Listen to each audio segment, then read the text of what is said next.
but I realize how important the message is. So if today you get a little tired, not that I'm going to talk to you for 10 or 12 hours, just 6 or 8, no. Go ahead, dear minister. But if you get a little tired, go ahead and put some water on your face, because I really want you to concentrate on that which Almighty God, Allah, may guide me to deliver to you tonight. I want to thank first Brother Student Minister Anthony Muhammad. Where is he? Beautiful. Yes, sir. Brother Ishmael.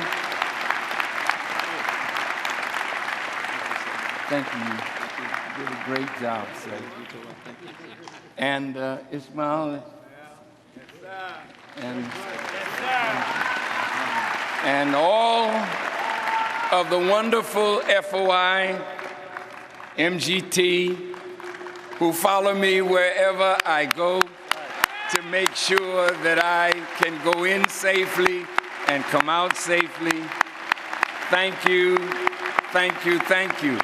And a special thanks to the FOI who came to New York to welcome Brother Muammar Gaddafi on his first visit to the United States of America. I want you to know you made a great impression on the FBI, on the CIA. No, I'm not joking. And the Secret Service, because they saw the discipline of the men who belong to the Nation of Islam, and we were actually helpful in keeping the crowds in order. Thank you, FOI.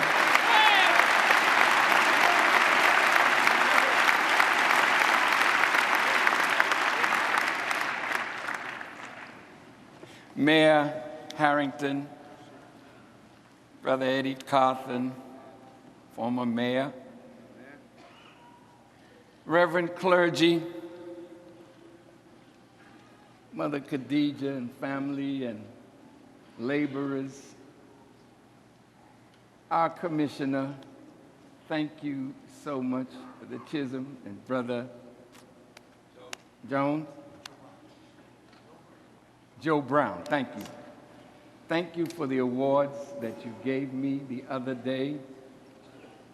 And all of you that sit on the rostrum and all of you that are seated, I am honored beyond words by your presence.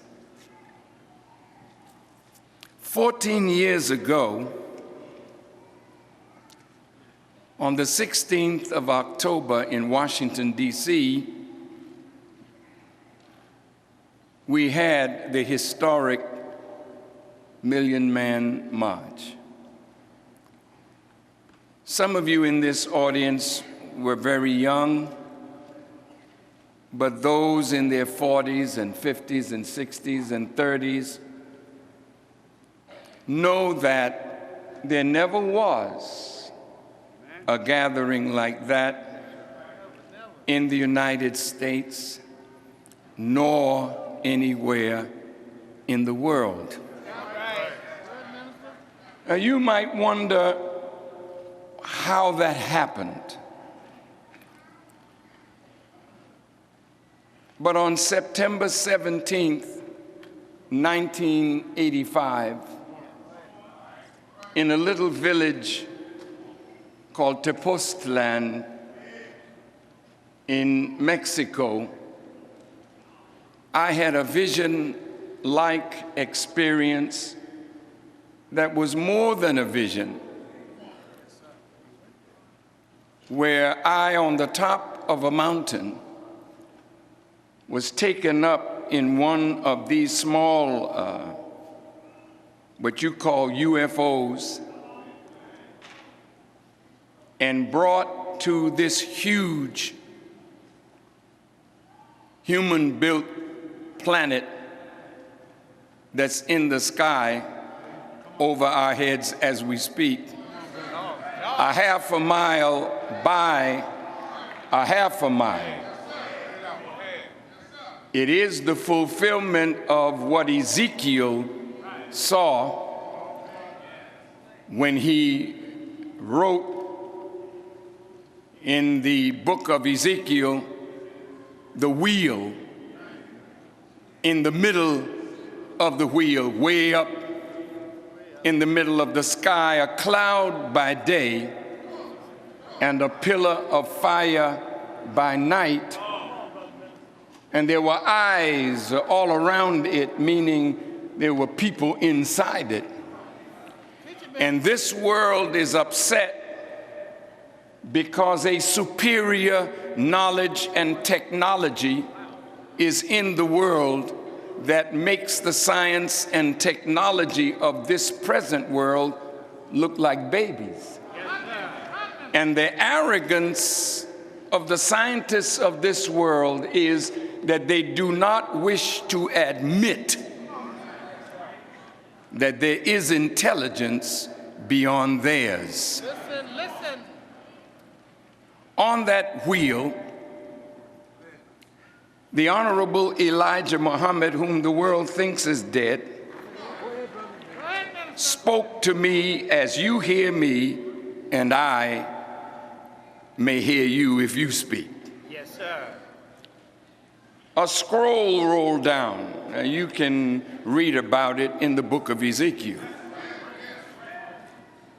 And his voice spoke to me, telling me about the President of the United States meeting with his Joint Chiefs of Staff to plan a war.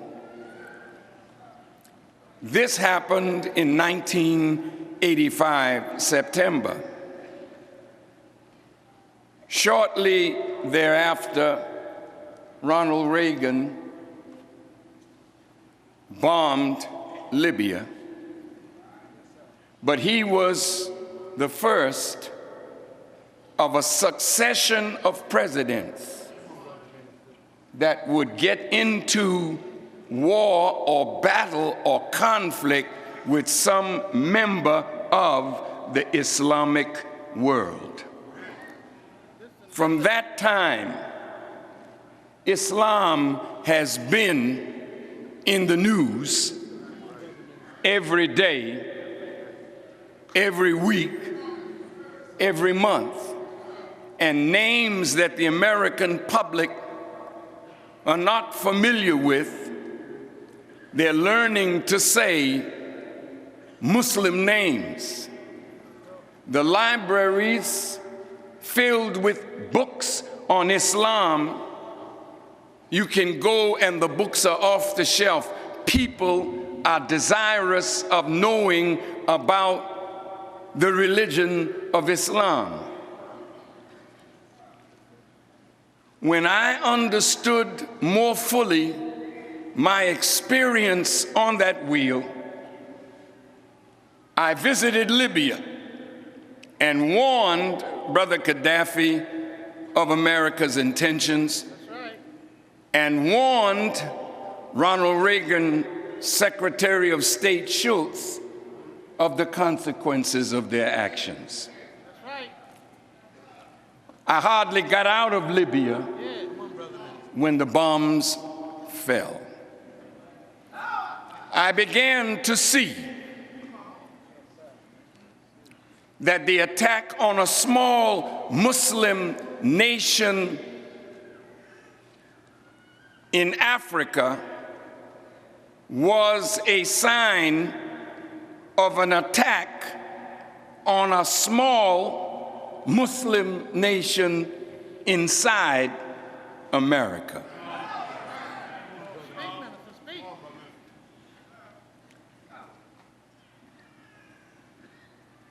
Many thought that the minister was touched when I was told to hold a press conference and reveal the intentions of the president.